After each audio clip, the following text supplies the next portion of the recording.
This is a follow-up video to the BTS I posted about these two testimonials videos that I shot in Nashville. And while this is not in the BTS itself, I wanted to show you guys what was the situation in this room. So if you look at this shot, it looks pretty good, right?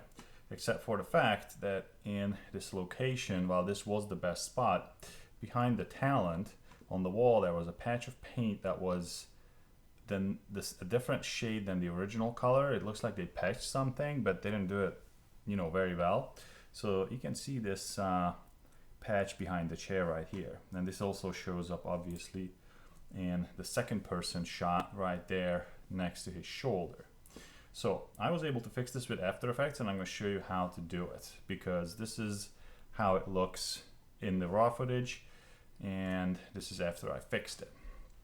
You can also see if I just toggle it on and on, like you can see how big difference it is, and I can still play it, and it's perfect. Now on the B shot, it's not visible because I purposefully put this camera angle so it blocks it with their head. So the 135 that was shooting this angle, that problem is right here behind his head. So I don't have to fix both camera angles because the problem is behind the talent's head. But I do have to fix in front of it. So the way I have the timeline set up, I'm going to zoom this out so it's easier to see, is basically I have everything duplicated on this first layer. That's essentially camera A, and then camera A text, and then camera B text. The reason I duplicate it is because I want to be able to keep the original, because that's how I was able to just toggle off and on to show you guys how to make it disappear. But on this shot where it's still here, I'm going to show you how to do it. So I have the shot that's the bottom here. I'm going to hold Option or Alt and then duplicate it. I'm going to keep the top one, the original, and on the bottom one I'm just going to hit right click, replace with After Effects composition. It is asking for the LUT that's being used on this because Lumetri color does translate, but it doesn't know where the LUT is because it's a custom LUT. So basically on this one, this guy was the neutral guy. My other shot is actually using Vision. So basically he has a different LUT on his footage than what he's got. I wanted to make it just a little bit different, and because the chair was different, it made sense. So the way you do it is on the left here, duplicate this clip, which is Command D for me on Mac, and you work on the second one, so the top one. On the top one, zoom in as much as you can to get to the problem and use the pen tool to basically draw a mask around the problematic area, but not cutting into like the chair or the window frame. So this has to be relatively precise. If you hide the bottom clip, you see what you masked out right here. So open the layer and go where the mask is, because you have to invert this mask. So just click invert it, because what we're actually trying to tell After Effects is that we want After Effects to fill in this black gap that's on this image, because that's where the problem is. So you can click Window, Content Aware Fill, and then this panel is going to show up on the right. I already had it open, and by default this is on Object, but you need to change it to Surface. And you can see that I'm going to fill up this tiny area that's like displayed over there. You can't make this bigger, so it's harder to see, but it's going to fill in that blank spot. And I have it on work area because that's just one clip with however many this frame is. So just leave it at that, and what you need to do is just make sure you click on the top and not the bottom layer. So be on the layer that has the mask on it, make sure it's inverted, and then hit Generate Fill Layer. And what's going to happen is it's going to start analyzing this clip, all the frames, because it wants to see if there's any movement in it. And this is a lockdown shot, so no problems there. So that after the analyzation goes through, it's probably actually just going to jump to the end at one point. But what's going to happen is that it's going to make, you can already see it here on the left, it's going to make 235 individual PNGs to fill in that spot, because that's how long this specific cut is from Premiere. And that's why I do it at the end, because you could have done this at the beginning, but if you have a 40-minute interview and you're only using 5 minutes, you know, generating this content aware fill for the whole 40 minutes of the raw footage would take a long time, and you really don't want to wait that long to just get to this, essentially 5-second clip or 10-second clip, because we're technically shooting, this is a 30 frames per second timeline, so 235 frames is not even 10 seconds.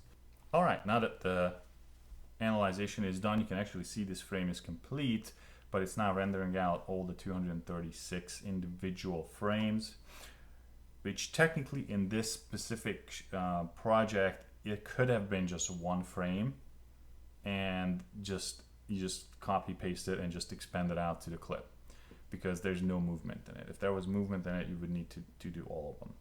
But after this is done, all you have to do is, or at least all I do myself, is I hide the duplicated clip that's now in the middle, and I have my fill. This is the new image that After Effects generated, and I'm going to turn back on the bottom layer, because now I have the bottom layer with no masks on, so there's no way to like accidentally move the clip, but then the fill is not moving with it. So I can turn it off, and you can see that it comes back, and I can hide it, and it looks perfect.